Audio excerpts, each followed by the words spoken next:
All right, and we're live. Hi. Hello, everybody. Welcome back to another episode of Today's Weather Tonight. I am here, as always, your host for this evening, your comedian/meteorologist, Cloud Hudson, and I'll be bringing you all of tonight's top weather stories. So let's go ahead and get started with that. Just to start off, snow. Snow is the top headline. There's lots of snow. There's blizzards in America. There's snow in the UK. There's a lot of very extremely wintry weather right now. And we're going to dig into that. So let's go ahead and start off by taking a look at, here we go.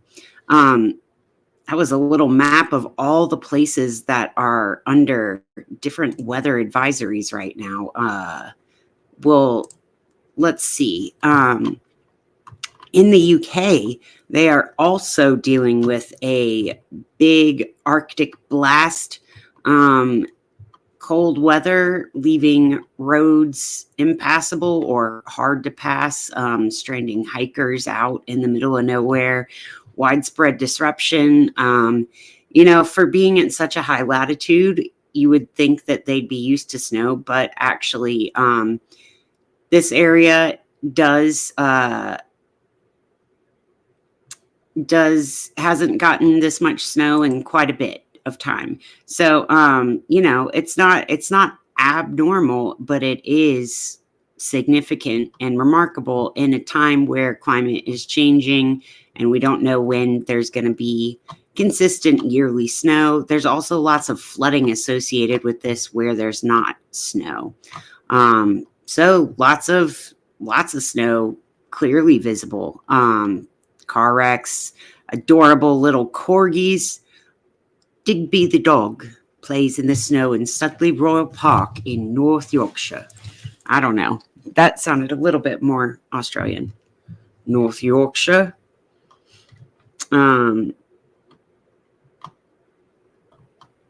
Very cool. Very cold. Liverpool Airport was shut down. The Liverpool John Lennon Airport. I didn't know that was the name of their airport. That's really fun. Bradford, stranded car. Really awesome. Oh, they even make snowmen there, but I guess the snowmen there have hair too. This is in Liverpool. So this is in like the more northern parts. Let's see. I bet everyone is having a blast. People in Leeds still went out in the freezing cold with no jacket, apparently, or less jackets than you would think. They're pretty well acquainted to it. Oh, look at all the doggies. They've got some great pictures here in this. Fuck the Daily Mail, but they've got great pictures here. Amber warning for snow, and the yellow warning is for snow and ice. So they measure it in centimeters. I think it's just funny. Yeah, really pretty snow over there in England. However, here in the United States, we are dealing with major winter storm to usher in severe Arctic outbreak across the U.S. Arctic outbreak tied to the polar vortex. That's such scare headline shit. It's really just a snowstorm. Encircling the far north is set to bring some of the coldest air in years to locations east of the Rocky Mountains during 2 to 3 weeks. The next 2 to 3 weeks. So the Arctic outbreak is the larger 2 to 3 week pattern where the polar vortex has come down and set up shop here. High impact winter storm bringing a foot of snow Sunday through Tuesday in places unaccustomed to such amounts, including Kansas City metro area and areas near St. Louis. It's also going to sweep through everywhere in the Ohio River Valley and like on the northern side in particular. Wind temperatures are going to be 15 to 25 degrees below average for this time of year. So this will be significant cold. There's going to be intense wind with this. There's intense wind already happening with this. So that is cause for the rare blizzard warning being issued for central and eastern Kansas and parts of Missouri. So they don't often issue a blizzard warning. That is something that has to do with the speed of snow and wind, the speed of the winds in addition to the snow. If it was just a cool, quiet blanketing of snow, that wouldn't be a blizzard. But when you have those high winds involved, that's where it's dangerous to impossible driving conditions. When there's low visibility, that's also when you get a blizzard. And that's due again to that. This would be, if the amounts verify, this would be the biggest snowstorm in these areas since at least 2022 and could eclipse snow totals from some entire winter seasons in recent years. So we're going to get the whole winter right in one go of it. There is the biggest danger to people who may not be getting snow is the freezing rain. However, freezing rain is rain that falls as liquid but freezes on contact when it hits the ground, either because the ground is cold and freezing and the water was just barely above freezing to stay liquid, or it had just barely become liquid water. Maybe it was even super cooled water that stayed in liquid form on the way to the ground. It depends on what the vertical temperature profile is, whether it started as snow and then melted as it got close to the ground and then refreezes on contact, or if it's been like very, very cold water the entire time down and then freezes on contact. There's different ways it can go in and out of freezing and not freezing in order to be a freezing rain event. But we're getting freezing rainfall totals in the close to an inch range for some parts of Kentucky. So we're really, that's the huge danger here. There will also be potential for any other also facing scrutiny will be the potential for any other major winter storms given the cold air entrenched across the U.S. This big troughing down of the polar vortex, I guess we're going to use those words. I don't want to use that map. I want to use this map. This big troughing down of the polar vortex is going to set up shop for winter storms in the lower or the contiguous U.S. for the rest of the week and the next few weeks, honestly. This is the rest of that storm. Okay, so we're looking now at null Earth. This up here is the hello, viewers. Feel free to say anything in the chat if you want to. It may pop up on the screen. That's the only way you'll see every single comment for sure, is watching the screen chat. So here's the setup, y'all. This is what the snow and freezing rain is doing. That's all this little spiral here.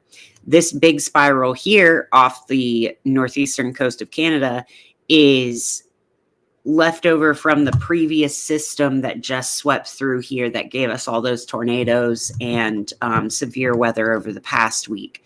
Severe cold weather. Now, the cold weather that set in its wake is nothing compared to the cold weather that's going to set in the wake of this storm.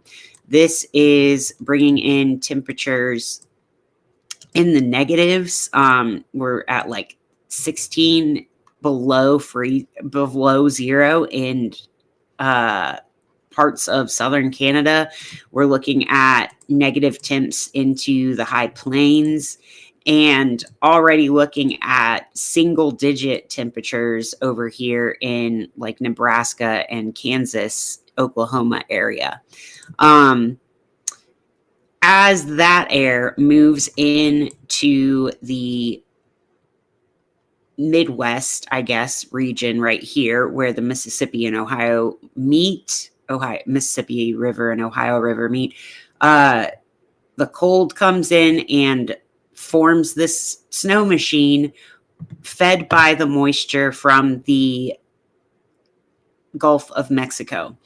You can see that this atmospheric, this high pressure circulation out over the Atlantic has set up shop nicely to throw a lot of like perfectly shaped winds for this high to just sit offshore and scoop all that Caribbean moisture. Make a nice little train. The wind goes across the surface and picks up all the moisture above the warm Caribbean here and scoops up into the inflow warm front of this mid-latitude cyclone. The center of circulation is right here, like just centered right over Kentucky and Tennessee right now.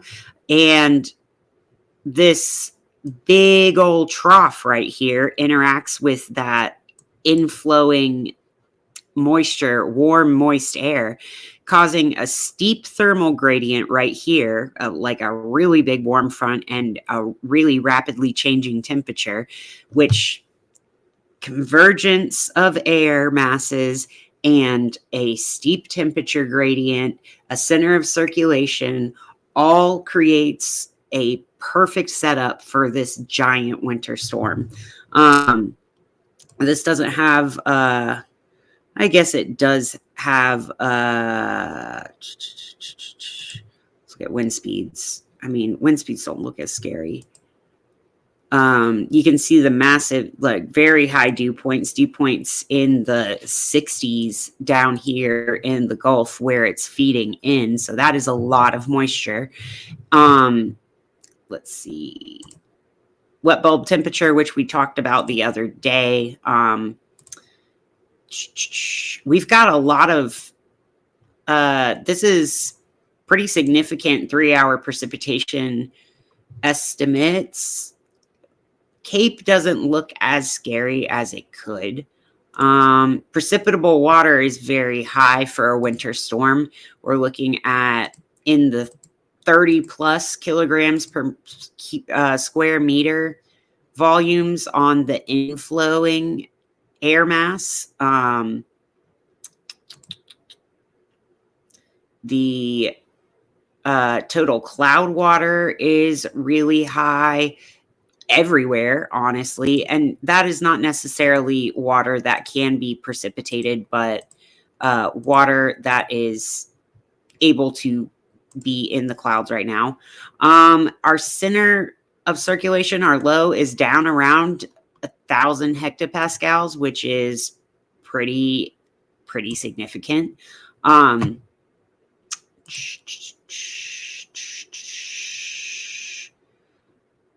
Don't I have a, oh no, that's on the other, there's a different world website that I look at that has live radar on it or live satellite on it. Space weather mode, we're still looking at aurora in Greenland, as you can see there, and Canada.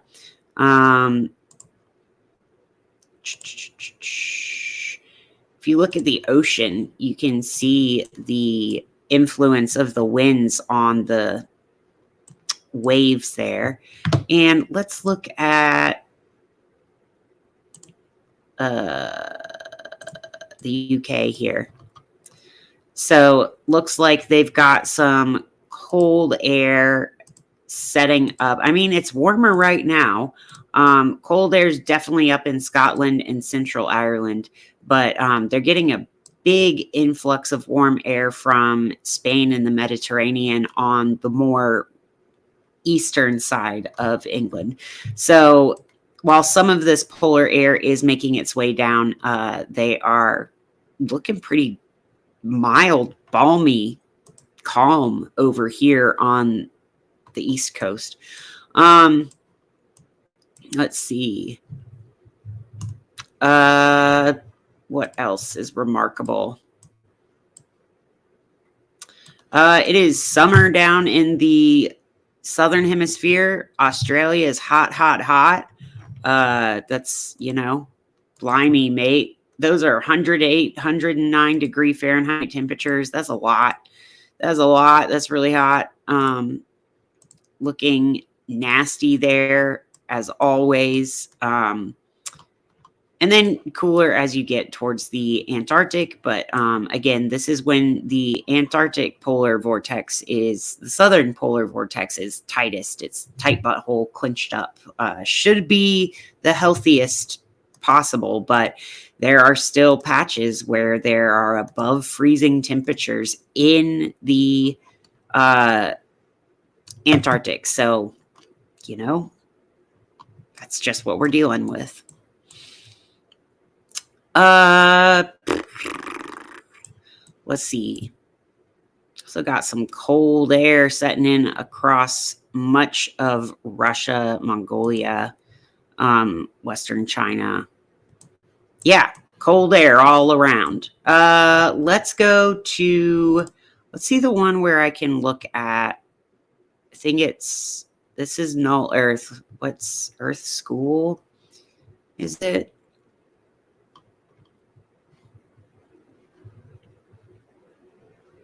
Zoom Earth, that's it. Zoom Earth is the one where I've got radar on here.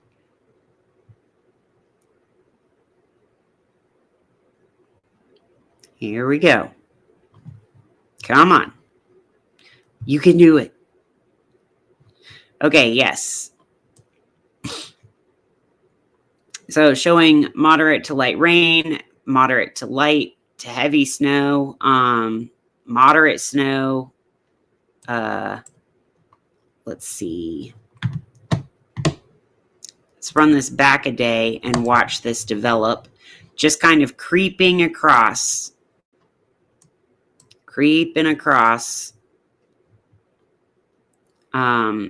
But actually, there's a big T. We'll go to the radar omega in a second and examine the frontal analysis. But it's a big T shape that's swirling in on itself behind, causing all the high wind speeds that were the cause for concern, blizzard warning and everything. You'll also see some severe weather developing on this dangleberry, this leg of the warm front that hangs down. That is going to cause some issues here in the deep south. Okay, so we're moving into daylight hours. This is a very slow animation, but I don't mind it because some of them are way too fucking fast. You can see we've got almost all of Kentucky covered in moderate snow. As the day rolls on, the liquid water severe weather increases in intensity as it moves through Louisiana and Arkansas into Tennessee and the Gulf Coast.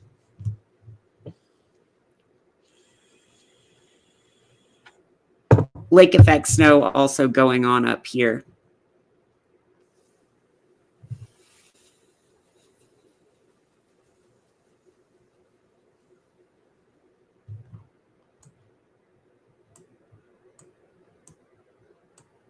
And now you see that classic comma shape kind of taking shape. And this is more like a hammer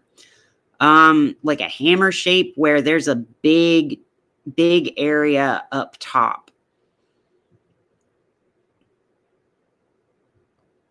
And we're seeing everything falling into place throughout the evening for really heavy rain in the deep south and moderate snow pretty much everywhere, predicted up to like 3 and 4 inches per hour in some places. I even saw some that said 8 inches per hour at some elevations. As we get into West Virginia, that's where we get up into the higher elevations that can really produce some big snow. And that's when we get some of these higher levels of moisture that were formerly marked as heavy rain feeding into the snow areas as well, contributing to more moderate snow. So as we get across the midnight hour into the 6th, where we are right now, that is where we're at. And then we're moving forward in time now. So this is the prediction for where this stuff is going to move. Looks like a little bit dangling into the Western North Carolina area. It is still regular rain here. I can vouch for that. But this is what we're looking at. Expected. Let's look at precipitation type. Yeah, that shows a decent trend of rain throughout the south and snow up through the mid latitudes. Wind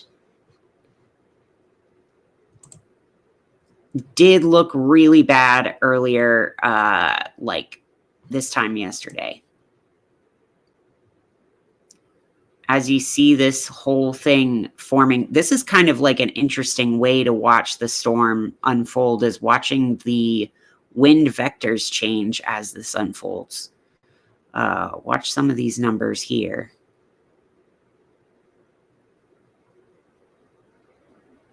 Really picking up as we get going throughout the day.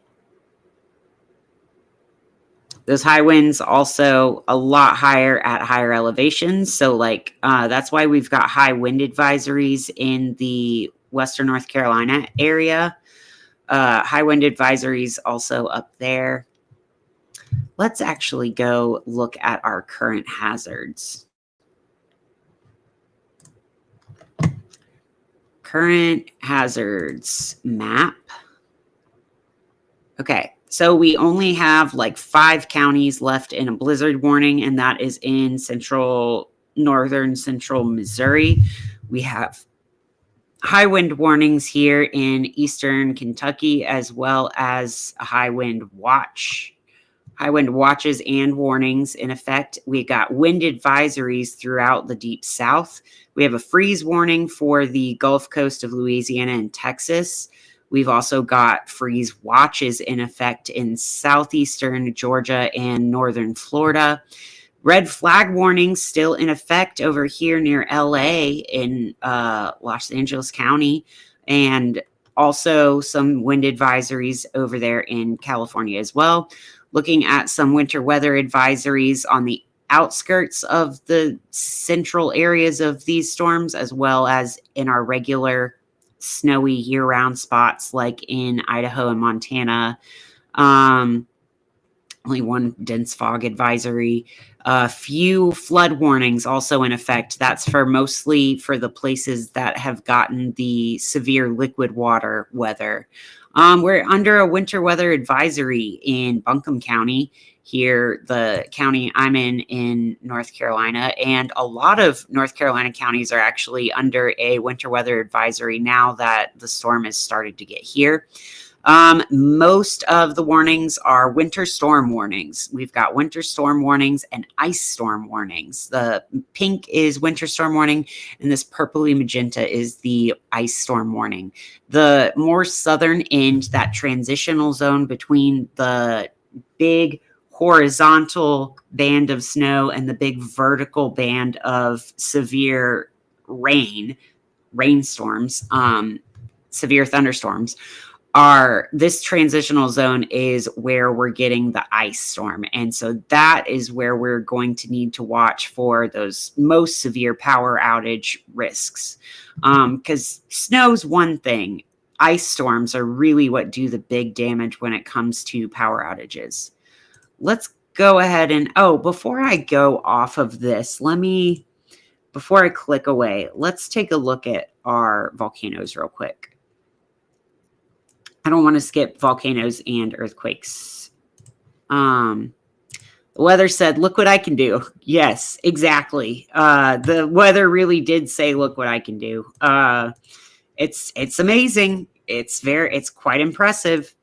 Okay, looking at a few of our regular players here. Looks like maybe we got a Kilauea update today.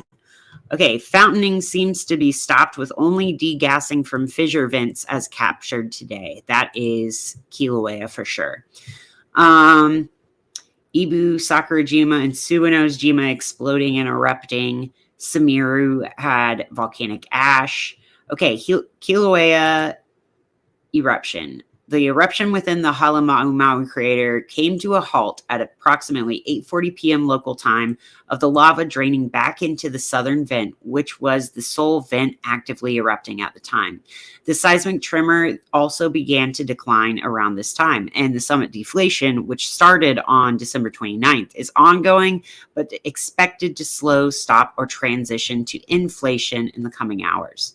The lava with the Halemaumau crater is still moving slowly. Lava within the crater is still moving slowly, with crustal overturns anticipated in the hours following the pause.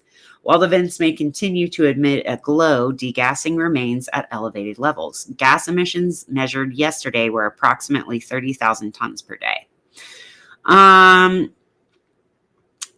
Our other regular players in Central America and Northern South America have dissipated a little bit. They're going more towards occasional and intermittent or not even observed volcanic ash emissions.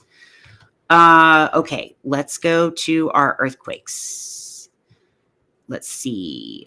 And I do have our winter weather up on, you can see in the corner, I've got Radar Omega up, and you can see all the outlined counties are where we have power outages, and the colors are shaded to indicate the percentage of the total population in that area that's without power. Okay, so we got a decent number of, we got 1, 2, 3, 4, 5, 6, 7, 8, 2 somethings near Puerto Rico and a 3.2. We have a 6.1 and a 6.2 here in off the coast of El Salvador. Let's see where the epicenter was. It was at southeast of La Libertad, El Salvador. So just off the coast, of central El Salvador. We've got, so that was at 49 kilometers depth and 0 kilometers depth. So we got a barbell there of a 6 and a 6.2, 6.1 and a 6.2. There was a 3.0 recently here in northwestern Louisiana. We had a couple earthquakes out in West Texas and the oil drilling fields, of course. We've got a 1.2 up here near in Montana. Several quakes out west. Let's take a look at the biggest one was a 3.6 in Nevada at 4 kilometers depth. And that looks pretty close to, that is not in the stack of quakes that we're used to seeing between the Shoshone Mountains and Carson City. This is closer to Warm Springs in Railroad Valley and the Pancake Range. Those are fun, made-up sounding location names. This is north of Nevada National Security Site and Nellis Air Force Base. So whatever the hell those places are, those are south of where this earthquake happened. Didn't leave you stuck on there. That was where the 3.6 at 4 kilometers depth was. This 2.9 at 6 kilometers depth out here was on the Juan de Fuca fracture zone plate interaction area. The rest of them are just our regular Southern California, another day at the geysers, big old quakes. Got a handful of 2s mixed into the regular Canadian Alaskan quakes. We had a 2.9 at 106 kilometers depth, being a pretty big one. Nothing out west. Got some decent quakes over here in Hawaii. The tremors may have stopped, but there are now some decent quakes getting all their energy back into one big burst again. 3.7 at 9 kilometers depth. We got 1, 2, 3, 4 2s and 2 1.8s all out there in Hawaii. As we make our way over to the Western Pacific, a 4.9 was on the Mariana Trench at 28 kilometers depth, a 4.5 just off the coast of Taiwan at 11 kilometers depth, and a 5.1 here in the Philippines at 133 kilometers depth. There's a 4.4 in Indonesia at 138 depth. 5.3 was here on the, which islands are these? This is Papua New Guinea at 10 kilometers depth, a 5.2 at 101 kilometers depth just to the east of that. And then out here on the wave-shaped plate, we've got a 4.8 at 10 kilometers depth in Tonga.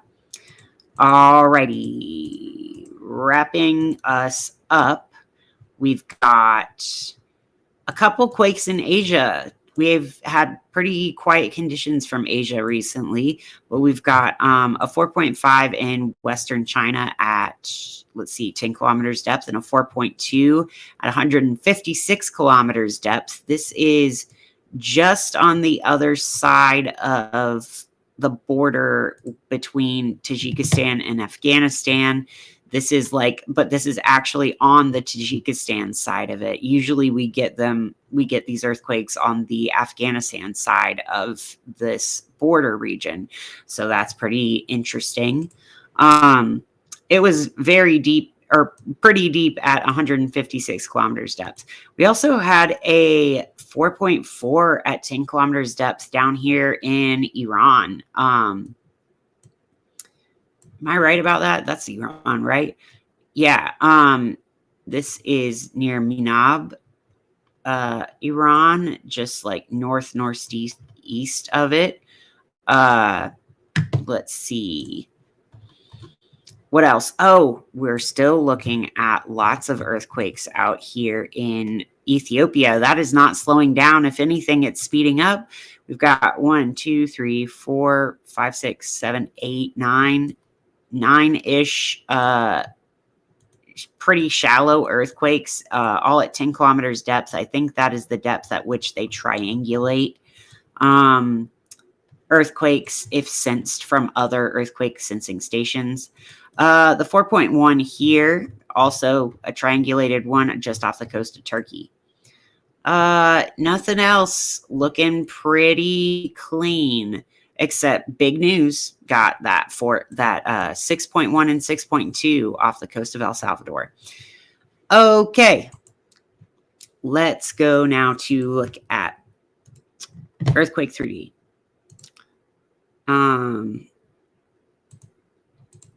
I want to look at that.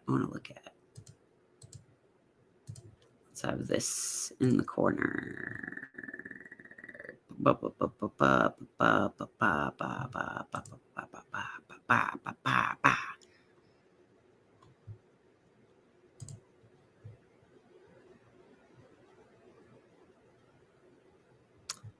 don't want that. No, I don't want that.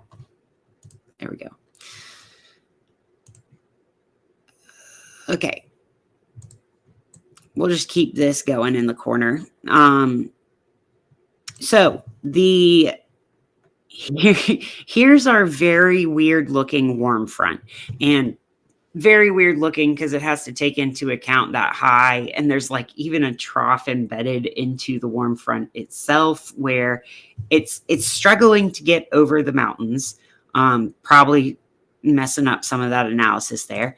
We've got heavy snow mesoscale discussion issued between southern Ohio and northern West Virginia.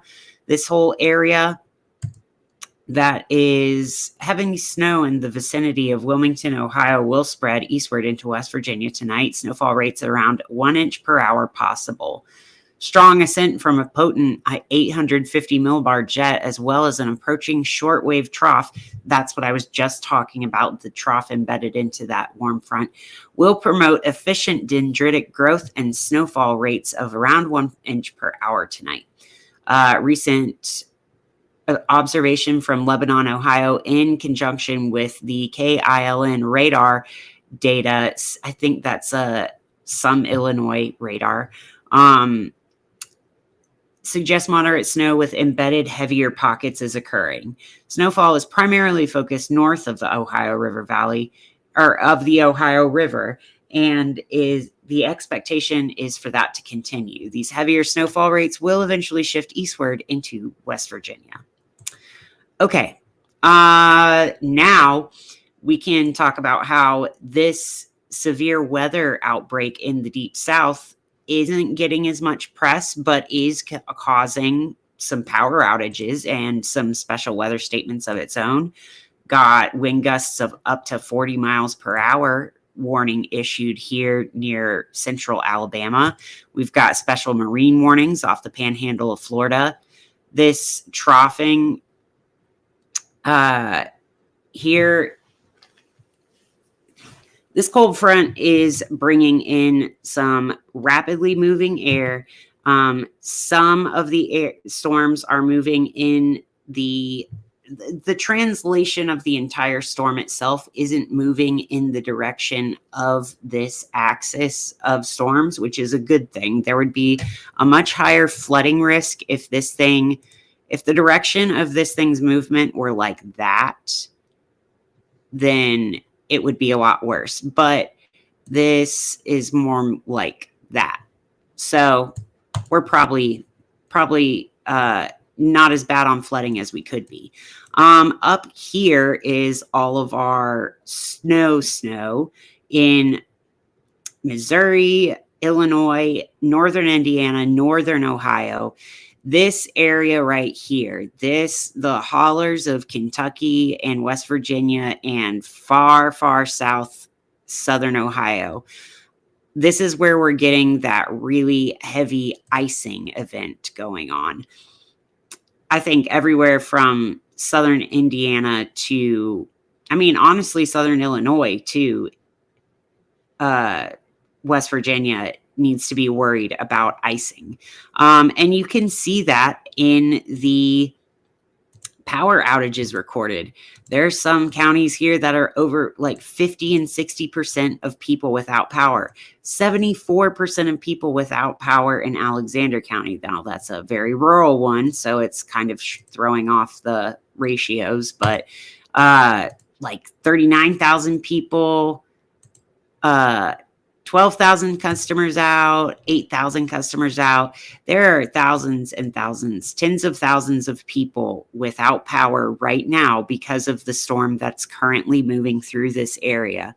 So anybody that hasn't gotten hit with the brunt of this ice storm yet, you are about to.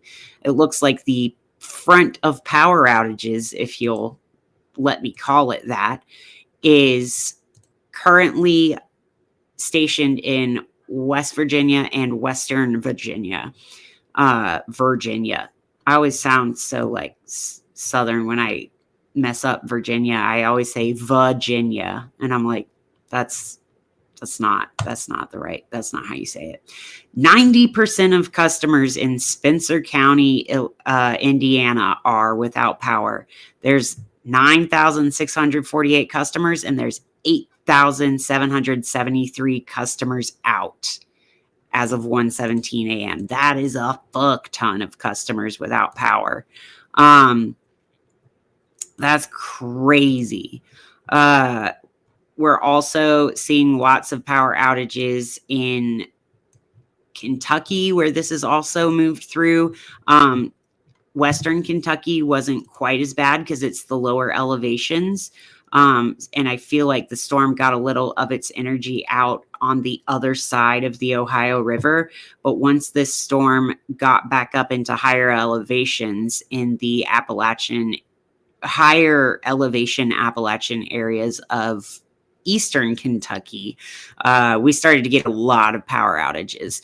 So anybody connected to eastern Kentucky people, keep them in your prayers and hope they have battery banks, because it's bad up there.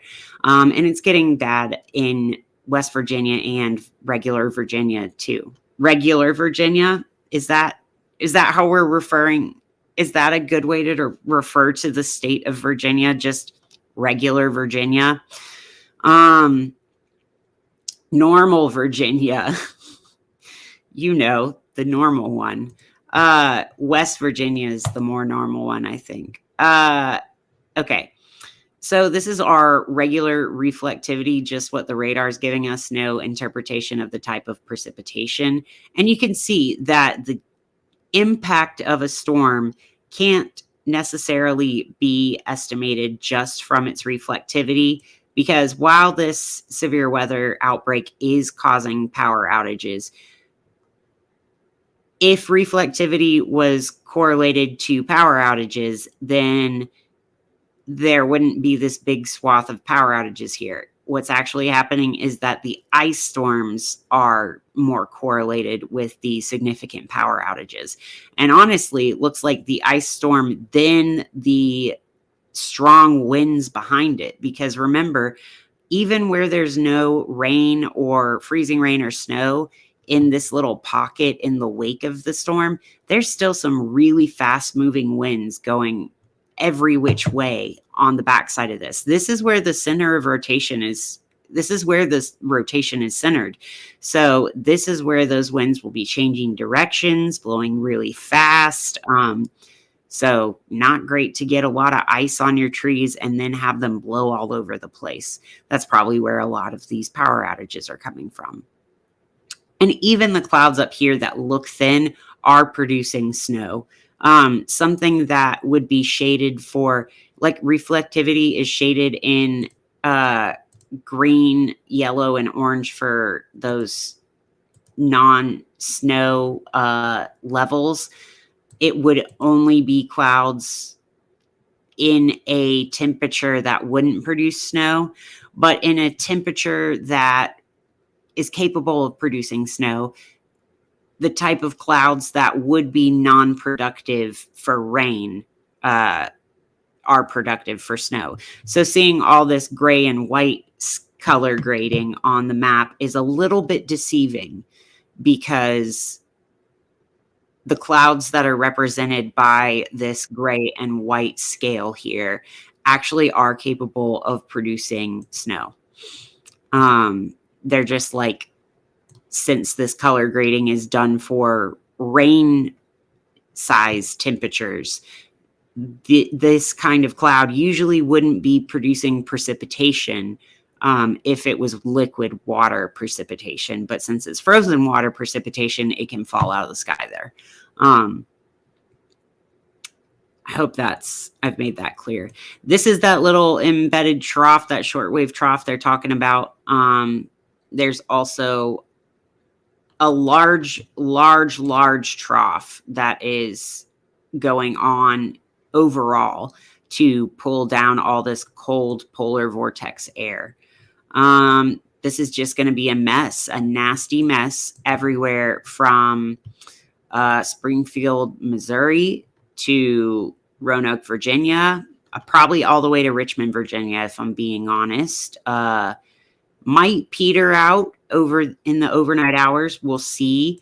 But there's a good steady influx of moisture. And we've got a new mesoscale discussion, watch unlikely, for everywhere between Pensacola and Apalachicola in the panhandle of Florida.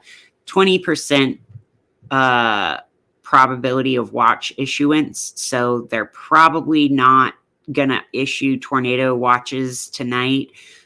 Brief tornado cannot be ruled out, but the discussion says southerly low-level winds persist well ahead of the cold front, which now extends from central Alabama into southeast Louisiana. Surface temperatures and dew points are stable or slowly rising along the Gulf Coast, with offshore observations indicating a theta E plume nosing towards the area. I would like to see that. We'll look at the theta E in a minute.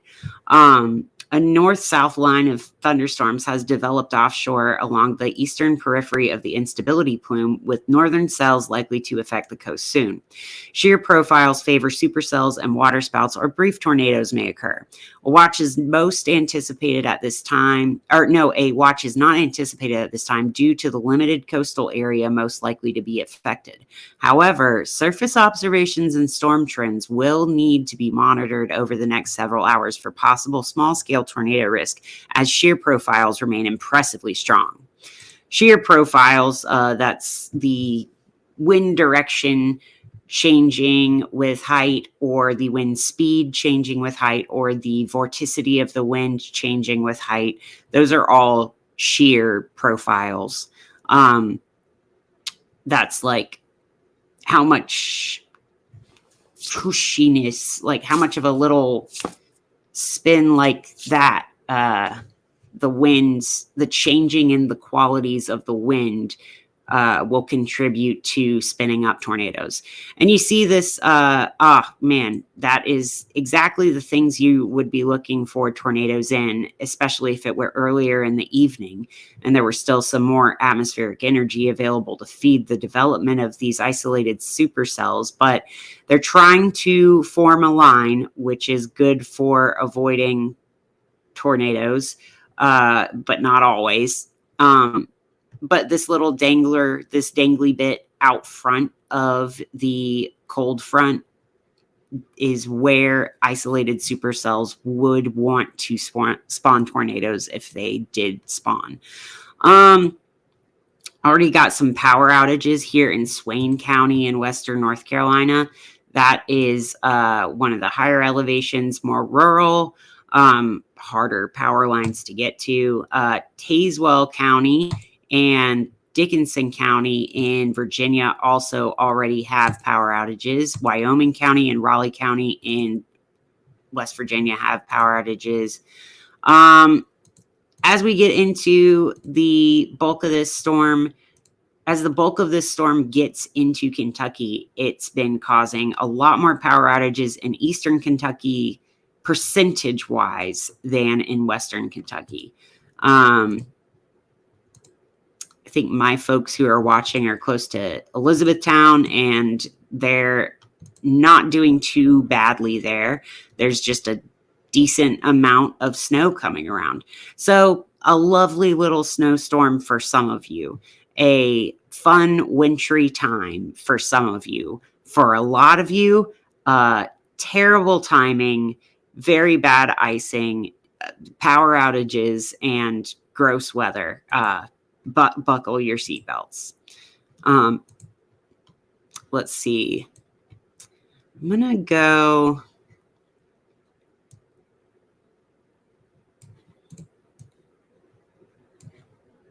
What is that? Yeah, that works. We keep this in our sights up here. And I'm gonna keep it on winter weather.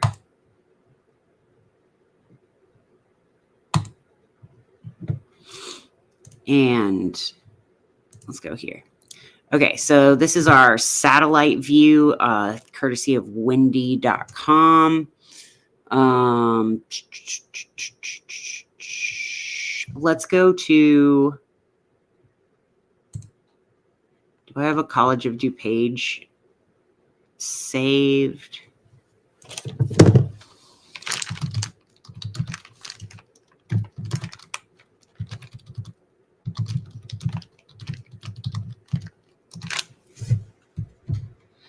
I want to see theta E app.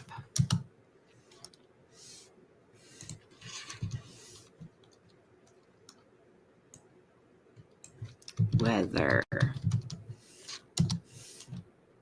No, I don't want to see the weather at College of DuPage. I want to see the weather web page from. There we go. Okay. That is what I want to see. Let's look at.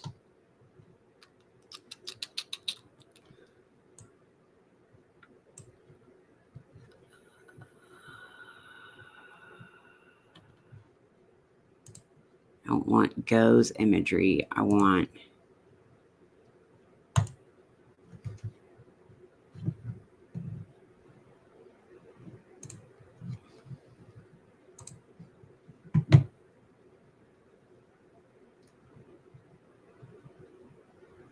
Can I get BNA to ILN? Is that possible?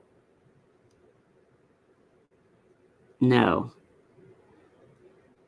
Where goes to ILN? Hello? Okay, fuck you. Isentropic maps. That's what I want.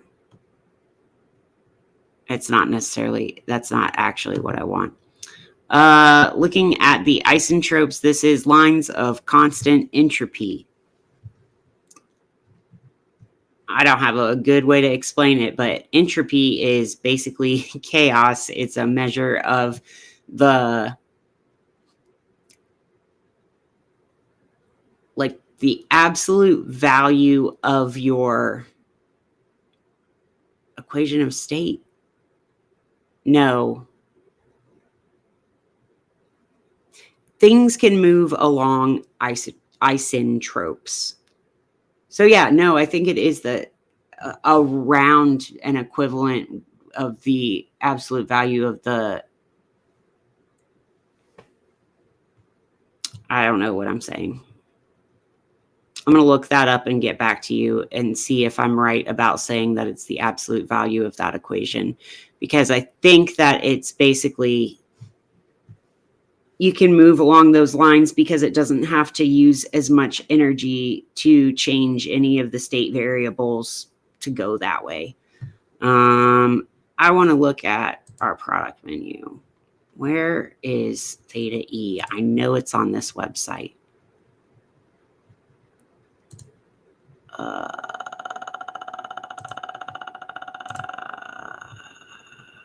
Theta E and 10-minute wind. There we go. Okay. So where did I even read theta E? I was talking about the watch being unlikely. Offshore theta E plume nosing towards the area. Oh, okay. That's what this is. Okay. Hi. Oh, sorry. I didn't see that the chat was here. Nellis Air Force Base is where Area 51 is. Oh, okay. So it makes sense that there's earthquakes around there. I am staying warm. Thank you, Kaylee. I'm doing pretty good here. Doctors in the train. You left me alone in the middle of the Atlantic Ocean. Take me to Vermont. Okay, you're in Vermont now. Boom, magic. What was I looking at? Oh, right. This is the theta E plume. Theta E is equivalent potential temperature.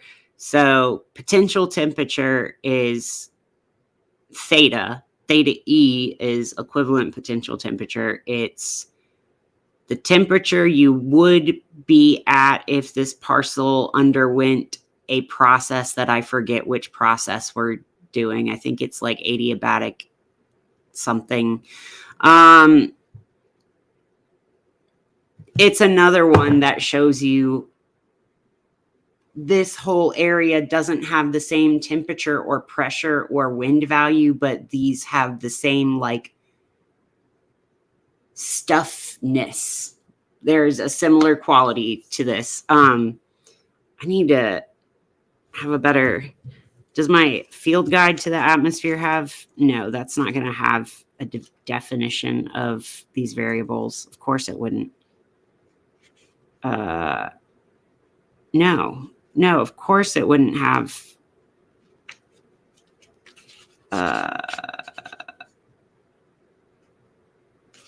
entropy, isentropes are okay. This is the theta E nose that they were talking about. This is how having all these high theta E values is where the potential for tornadoes is coming in, and having a steep gradient also contributes to that. You see it as we slide across the time scales, nosing forward. There we go. Let's see. Woo! Looking at all these snowflakes everywhere. Moisture convergence very high there. Ooh.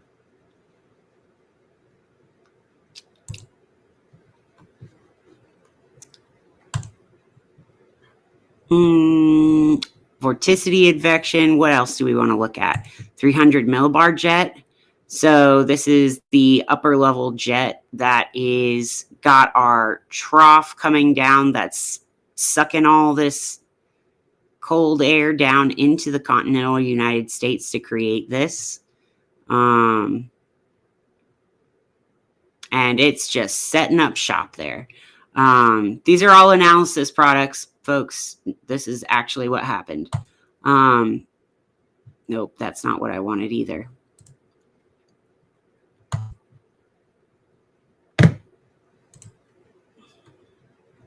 Yeah, look at that baby. Look at that baby. I don't want raw metars.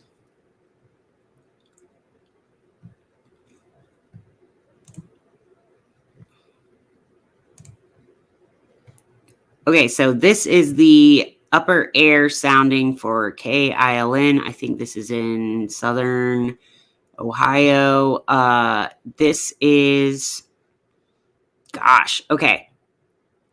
Do I have a drawy thing on this? No, not right now. If you see this band right here, this is 0 degrees Celsius. That is going to be your freezing mark. This is negative 20 degrees Celsius. This is going to be about as cold as it can get and still make good snow. As you can see, the first, like, I don't know, 5,000 meters of the atmosphere is both, the temperature and dew point are right next to each other. So very easy to create clouds, and also in the perfect snow formation zone. This is how it's evolved over time. Ooh, that's so fun to see. So at first, the upper levels, there was a lot of dry inclusion in the upper levels. Then we got to some real good stuff there, starting to get those good snow values here. Getting almost too cold for snow. And then now, just recently, this location has started to nose back into a really significant area of snow development and warmer temperatures. Really cool.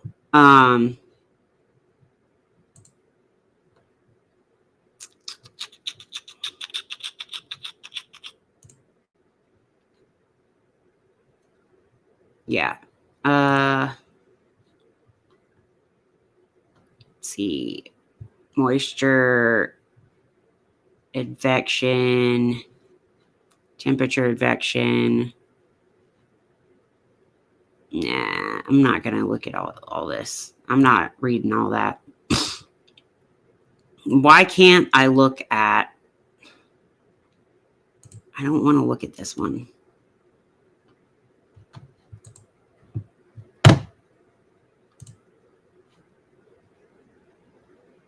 Why can't I look at it north to south? Fuck you. Okay.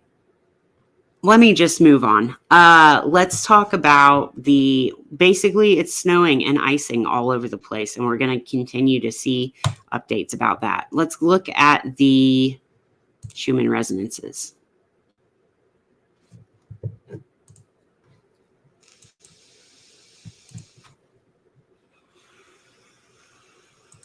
14 degrees, southern Vermont, partly cloudy.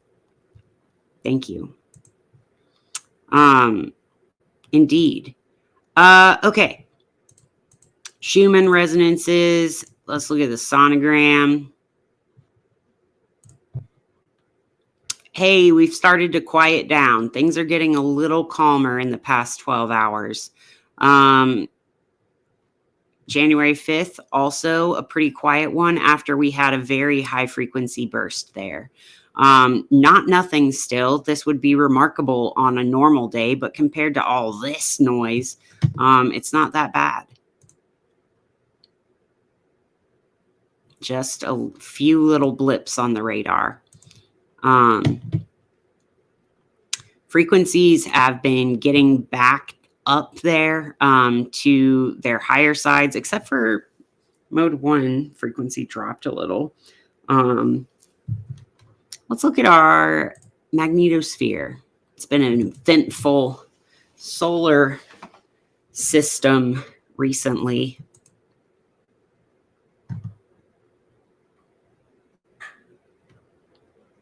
Getting pretty, like, this is the hair. The magnetosphere always looks like the hair wafting in the fan breeze of, like, out behind the Earth or something. The magnetosphere is definitely the hair of the Earth, in my opinion. If trees aren't the hair of the Earth. Or grass. I always feel like grass is the hair of the surface of the Earth. This is the larger aura of the Earth, but also the hair. You can see the poles on this. Decently high density in a lens around the Earth. So pretty well protected from the solar wind.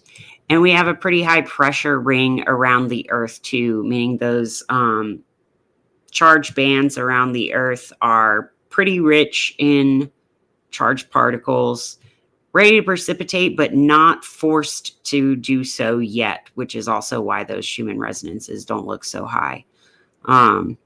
Maybe a little bit of it even getting sucked off and blown away from the Earth. So cool. Let's look at our solar weather now. Active geomagnetic conditions at an observed KP index of 4. Hemispheric power still way up. Doesn't show me protons right now, which I don't know why. We've been in active geomagnetic conditions since 6:15 UTC. Had some decent solar flares and radio blackouts, R1 radio blackouts. Oh, because this is the aurora, not the... Yeah, so from the 4th through the 5th, we did eventually reach a KP index of 5 last night and then went down and have gone back up to a 4. Solar wind speed is pretty high, but as we observed with magnetosphere, it doesn't look to be impacting too heavily. That high wind speed is probably from the coronal holes connecting with the Earth right now.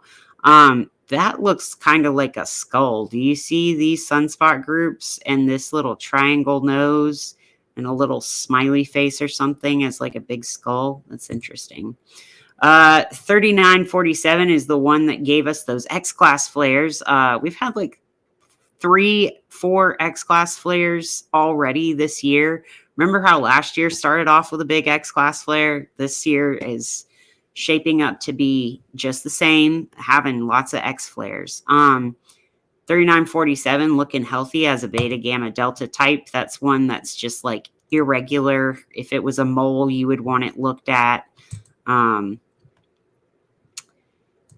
don't have the color analysis for it, but like this is the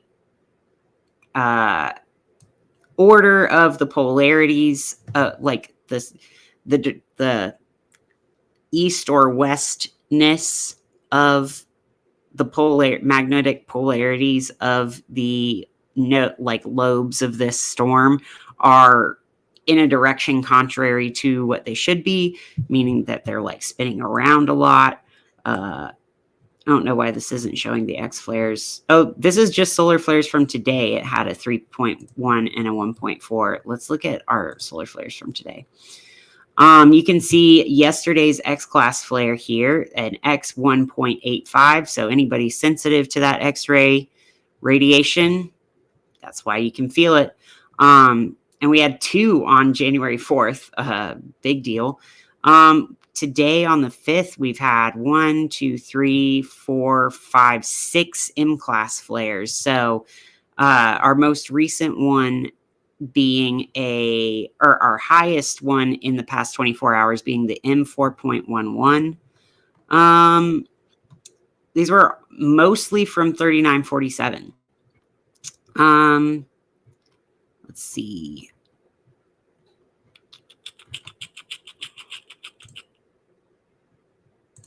Auroral activity isn't as strong as it has been, but it is definitely still present, as you can tell from the, actually, let me interact with this. I figured out how to make this big and interact with it. Interact. I can go back to like here and see. Oh yeah. About 4 hours ago, they had some really decent, they had some really, really pretty northern lights here at the Tassilak Airport in Greenland. I just love watching these in real time, undulating and ribboning in and out. You also get some really nice shapes to them the further north you go. Sometimes the mid-latitudes, even if they show up, they don't get these crazy cool shapes because they don't have the weird curvy winds that you do up there. Really nice display. Honestly, I'm very grateful for the continuing display of northern lights that we've gotten over the past, the entire new year. Like, look at this. Beautiful. This whole band whips around. Do you see it? Like in the little preview, it just so pretty. So pretty.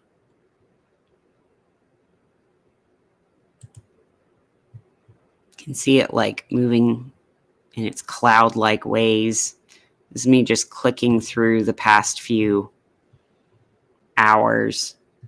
You can almost see like bursts of like mammatus cloud shaped bundles of air masses plummeting down and whooshing through. This is where the ionosphere is spilling into the atmosphere. This is where you can see the effects of the interaction between the upper atmosphere and the like outer atmosphere. This is the storms above our storms. This is the stuff that like, this is rain for the clouds. This is like, if the clouds feel like they're on the ground level at their level, this is like the rain above them. The northern lights are. Ooh, look at that ripple of like reddish, bluish purple coming in. So pretty. This is the way that you can visualize the wind, just as the clouds, the water clouds are ways to visualize the wind movement down here. This is a great way to visualize the wind movement up in the stratosphere.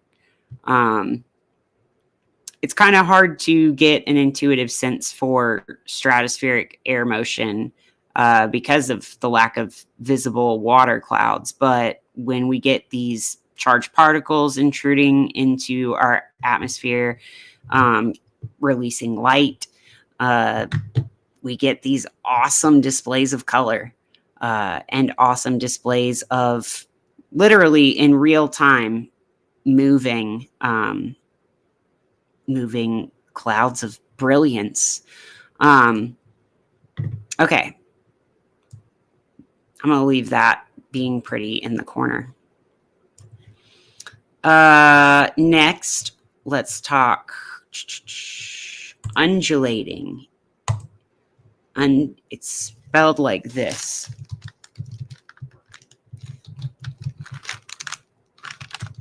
Let me not spell it wrong while I'm spelling it. This is how you spell undulating. Okay. Let's go to our planetary weather. Oh, wait. Cancel. I almost did that in the wrong window and ended the stream. Not what I wanted to do. Okay. Planetary weather.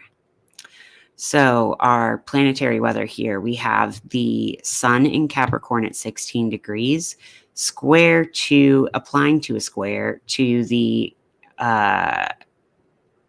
asteroid Chiron in Aries at 19 degrees, which is opposite Black Moon Lilith in Libra at 21 degrees. We have the moon just now today passed from being conjunct Neptune in late Pisces to joining the North Node in Aries and moving now towards 7 degrees of Aries. So today was the day when the moon reached its ascending part of its orbit around the sun. It was even with the equator and is now more in the northern hemisphere than the southern hemisphere. There's Uranus and Taurus still going strong in relation to still having a strong sextile to Neptune in Pisces and an applying trine to the sun in Capricorn, which I don't know why that's indicated here. I wouldn't call that an in orb of an aspect yet. We've got Mercury square Neptune, Mercury in Sagittarius square Neptune in Pisces, which is, I feel like Neptune is going to win. Dreams might be extra potent and foretelling, more imbued with messages from the collective unconscious. Right now, you might be able to do some more soul work, deep dive kind of stuff in your dreams. I know I've had some quite interesting ones, honestly, that I still haven't really interpreted. We've got Venus in Pisces here at 3 degrees, keeping everything harmonious, I'd say. And really, really, really the last day of Mars in Leo at 0 degrees and 0 minutes of Leo. Yeah, that's our wrap up there. Okay. Now, let's go to check out some of the vibes. Do the bell thingy, just because I know you'll mention it if I forget.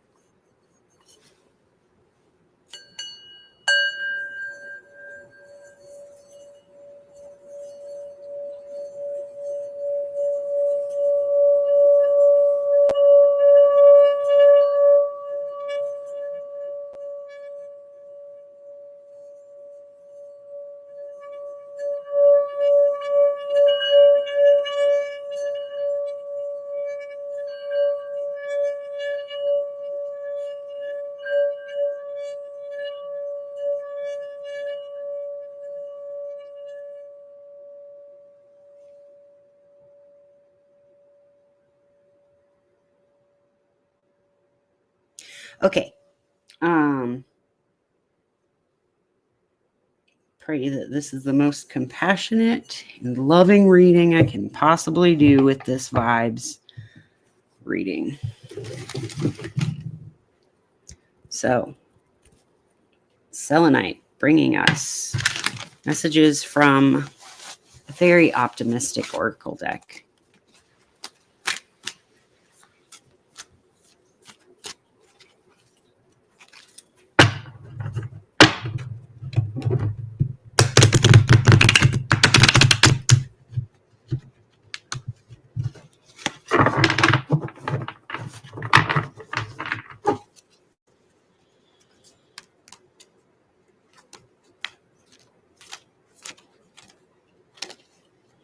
There is an abundance of everything. Shortage is only a perception. It's got a little birdie singing an abundance of musical notes. I don't know if this will white balance without, I don't know. You keep thinking there is a shortage of abundance, but their shortage is only a perception. There is a never-ending stream of abundance. There is no shortage whatsoever. Take that as you will. I hope you take it lovingly and not in a way that makes you feel bad. All right, let's now listen to what the tarot has to say.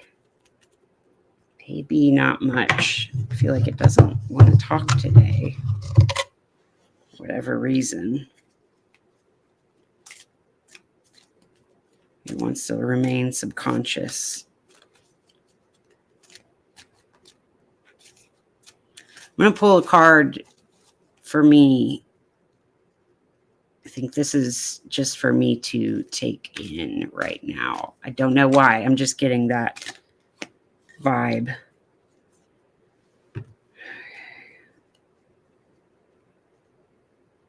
Okay. I got lots of cards, so this has something to tell me, and I'm going to interpret it off stream.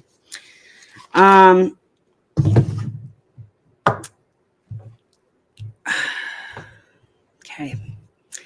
And I almost said one of the cards.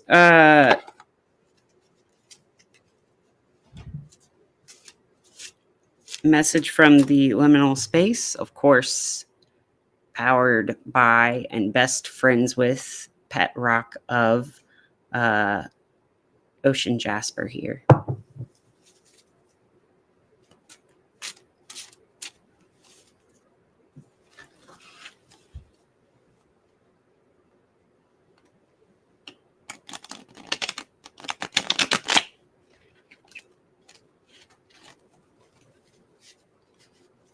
I'm so happy that you guys are here.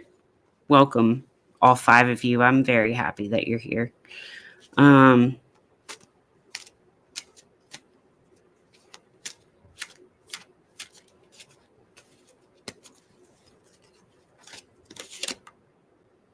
Oh, this is the card. Welcome to the liminal space. This is got a beautiful picture of the woods, starry woods at nighttime. Oh, I was late last night. I was very late on my broadcast. I did broadcast, but it was only like it was like 2:30 a.m. Eastern time when I broadcasted. So I was a little bit late last night. But you can always go rewatch the recorded live streams. What color am I going to dye my hair? I'm going to dye my hair multicolored. I think I have one of them right here. I'm going to bleach it first. Oh, no, I don't have the color in here. I have the bleach in here. I'm going to bleach it and then dye it like dark, dusky, lavendery purple with some rainbow highlights. I think. Usually it's a process of unfolding once I start out on that journey.